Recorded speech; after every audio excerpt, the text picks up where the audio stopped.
Bonjour chers éleveurs et bienvenue à First Agriculture et Élevage. Dans ce deuxième numéro de notre série sur l'éducation en santé animale, nous allons vous parler des facteurs de risque qui causent la coccidiose dans votre ferme. Un facteur de risque, c'est un élément ou un événement qui peut favoriser l'éclosion d'une maladie dans votre ferme. Pour la coccidiose, il existe 3 facteurs de risque. Le premier facteur de risque est l'agent pathogène lui-même. Pour la coccidiose, l'agent pathogène est un parasite appelé Eimeria. Comme deuxième facteur de risque, nous avons l'hôte, c'est-à-dire vos animaux vous-même. Ici, il s'agit des poussins que vous recevez dès le départ.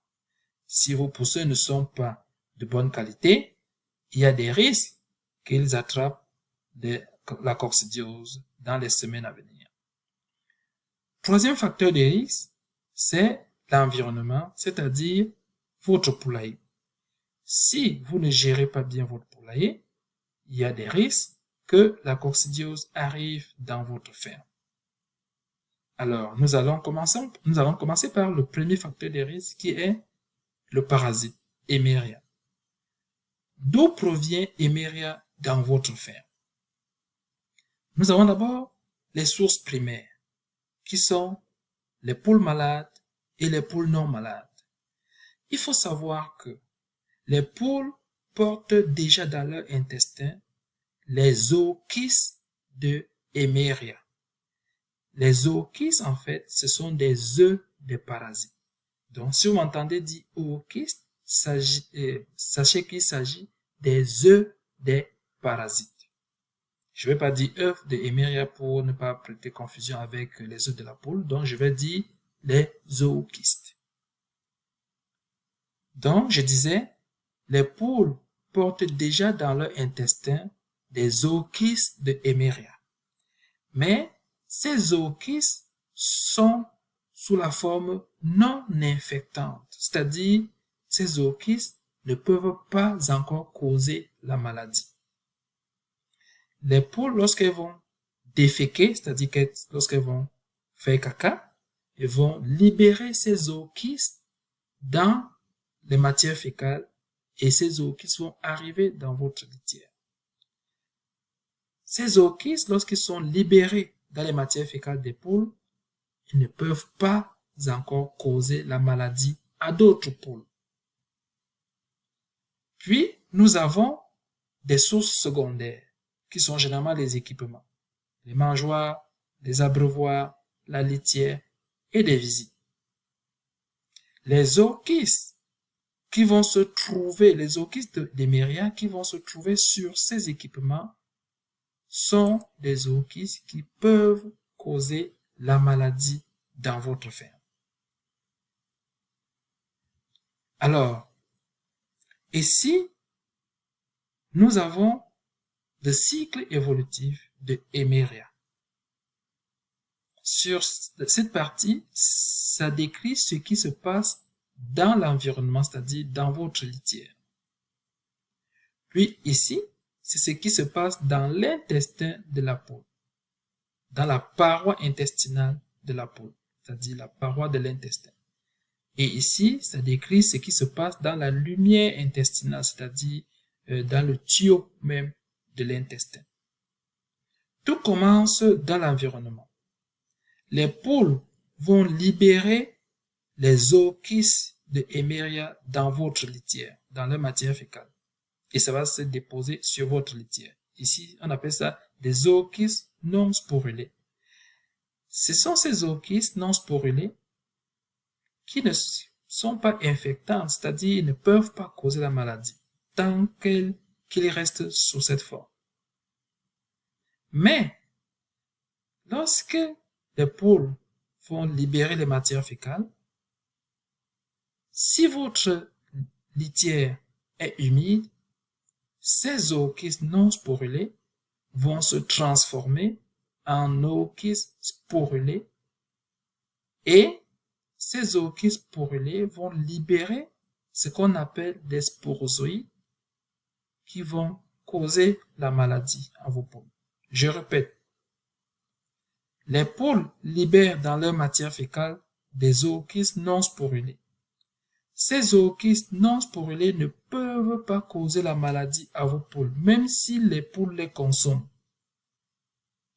Mais, si votre litière est humide, ces zookystes non sporulés se transforment rapidement en zookystes sporulés qui vont libérer les sporozoïdes et lorsque les poules vont consommer ces sporozoïdes vont causer la maladie à vos poules.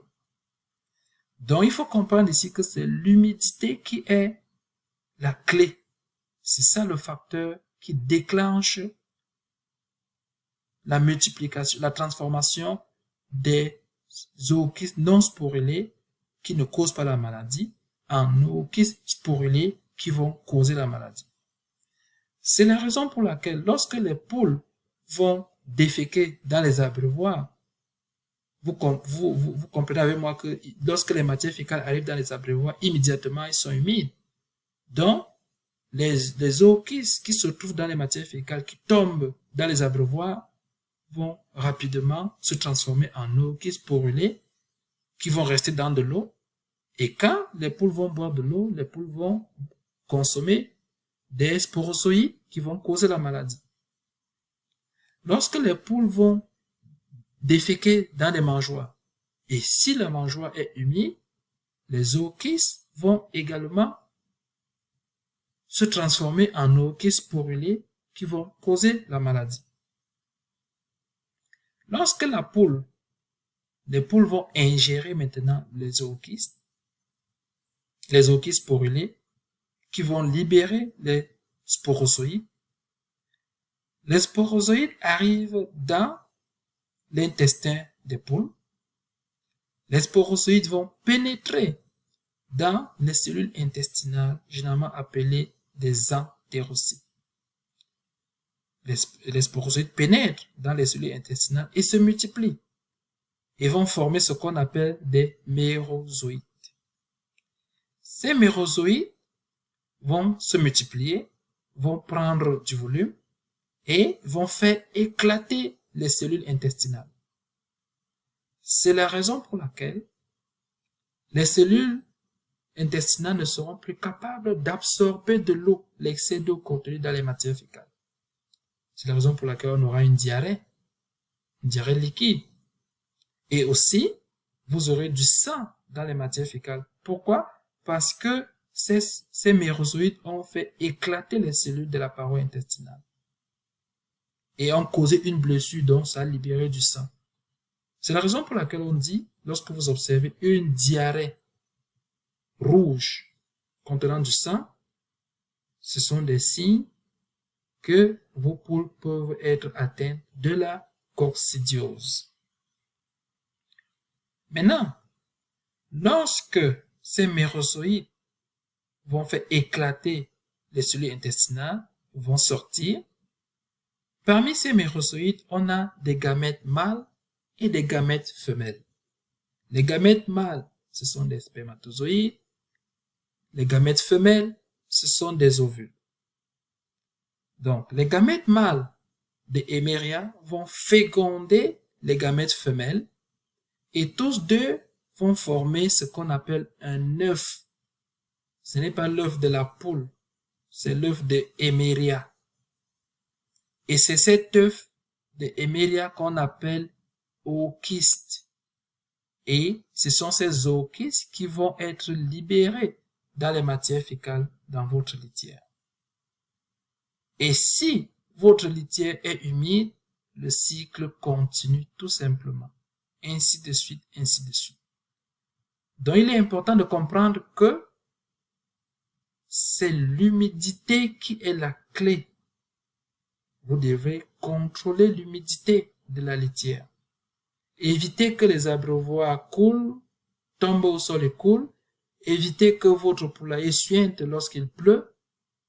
Parce que c'est tous ces éléments, tous ces événements qui vont apporter de l'humidité dans votre litière. Et lorsque votre litière est humide, les zookystes qui ne causent pas la maladie vont se transformer en ookists sporulés qui sont capables de causer la maladie. C'est ce qui est décrit dans ce cycle évolutif. Comme autre facteur de risque, nous avons le poussin, les poussins eux-mêmes. Si vos poussins dès le départ ne sont pas de bonne qualité, ils ne sont pas en bonne santé, ils n'ont pas reçu les vaccins, il y a des risques que ces poussins attrapent la coccidiose. Quand je parle de vaccin, je ne parle pas forcément du vaccin contre la coccidiose. Vous pouvez ne pas donner de vaccin contre la coccidiose, mais si vous l'avez, donnez-le. Mais il est important que les poussins soient vaccinés contre les maladies virales telles que Newcastle, Gumboro, la maladie de Marais et la bronchite infectieuse. Pourquoi? Parce que si vos poussins ne sont pas vaccinés contre ces maladies virales, ces virus vont affaiblir le système immunitaire de vos poussins et les rendre vulnérables à la coccidiose et à d'autres maladies. Comme autre facteur de risque, c'est l'environnement. Et pour moi, c'est le plus important. Et dans l'environnement, nous avons la litière dont je vous ai parlé tout à l'heure. Si au départ, votre litière est déjà contaminée avec des ookystes de Eimeria, il y a de fortes chances que vos poules attrapent la coccidiose. Si votre litière est également humide, cela favorise le développement des ookystes de Eimeria dans votre litière et qui vont contaminer vos poules par la suite. Comme autre élément de l'environnement, nous avons les visites de votre ferme. Quelle est la première personne qui peut contaminer la ferme avec les œufs de Eimeria? C'est l'éleveur lui-même, c'est vous-même. Si vous ne prenez pas des mesures d'hygiène et de biosécurité, vous serez la première personne à apporter des œufs de Eimeria, c'est-à-dire, je veux dire, des ookystes de Eimeria dans votre ferme, à travers vos chaussures. Si vous visitez la ferme de vos voisins, de vos collègues, ou bien si vous allez au marché, supposons que vous allez au marché avec quelques poules pour vendre, vous passez à l'endroit où on vend les poules au marché. Ce qui est sûr à 100%, vous allez rentrer avec les ookystes de Eimeria dans vos bottes, dans vos chaussures, sur vos chaussures, sur la semelle de vos chaussures. Et si, lorsque vous arrivez à votre ferme, vous entrez directement sans appliquer des mesures de biosécurité, tant pis pour vous, vous contaminez votre ferme avec les œufs, les ookystes de Eimeria. Autres personnes qui peuvent contaminer votre ferme par les visites, ce sont vos collègues éleveurs. Si vous avez un problème et que vous appelez un collègue éleveur qui arrive, il faut prendre des mesures de biosécurité, sinon il peut contaminer votre ferme. Troisième personne, ce sont des vétérinaires. Un vétérinaire qui soigne les poules passe toute sa journée à visiter des fermes. Il quitte de ferme de poules en ferme de poules. Alors, lorsque vous appelez votre vétérinaire et qu'il arrive et que vous n'appliquez pas des mesures de biosécurité, il y a de fortes chances que votre vétérinaire vienne avec des parasites sur ses chaussures. Je ne suis pas en train de vous dire de ne plus appeler les vétérinaires, bien sûr. Vous devez appeler les vétérinaires lorsque vous avez un problème dans votre ferme. C'est la même chose avec les médecins chez les humains. Si un médecin, après avoir consulté un malade, ne se lave pas les mains, ne change pas de gants et ne change pas de sarrau, et s'en va directement consulter un deuxième malade, il y a des risques que ce médecin contamine le deuxième malade avec les parasites qu'il a ramassés chez le premier malade. C'est la même chose. Et cela ne vous empêche pas d'aller chez le médecin. Donc, si vous avez des problèmes dans vos fermes, appelez votre vétérinaire, mais lorsqu'il arrive, prenez des mesures de biosécurité pour que les visites n'apportent pas les parasites dans votre ferme. Autre type de visites, ce sont des visiteurs. La famille, les amis, ainsi de suite. Souvent, quand on a une ferme qui réussit bien, on est tellement content, on en parle, les gens veulent venir visiter. Les gens peuvent venir visiter, mais il faut réduire quand même les visites, parce que à chaque visite, c'est un stress pour les animaux. Vous pouvez faire visiter, mais à condition que vous utilisez ce qu'on appelle une pédulive. Une pédulive, c'est un bassin que l'on place à l'entrée de la ferme, et dans ce bassin, on met des désinfectants très très puissants, capables d'inactiver les parasites en quelques secondes. Et toute personne, y compris vous, qui entrez dans votre ferme, vous devez absolument tremper vos chaussures dans cette pédulive avant d'entrer dans votre ferme. Sinon, à chaque entrée, il y a la possibilité que vous apportez, les maladies ou bien les zoochies de coccidiose dans votre ferme. Donc, ceci dit, nous allons continuer à vous donner des informations sur les différentes maladies animales qui peuvent affecter votre cheptel et donner des conseils également.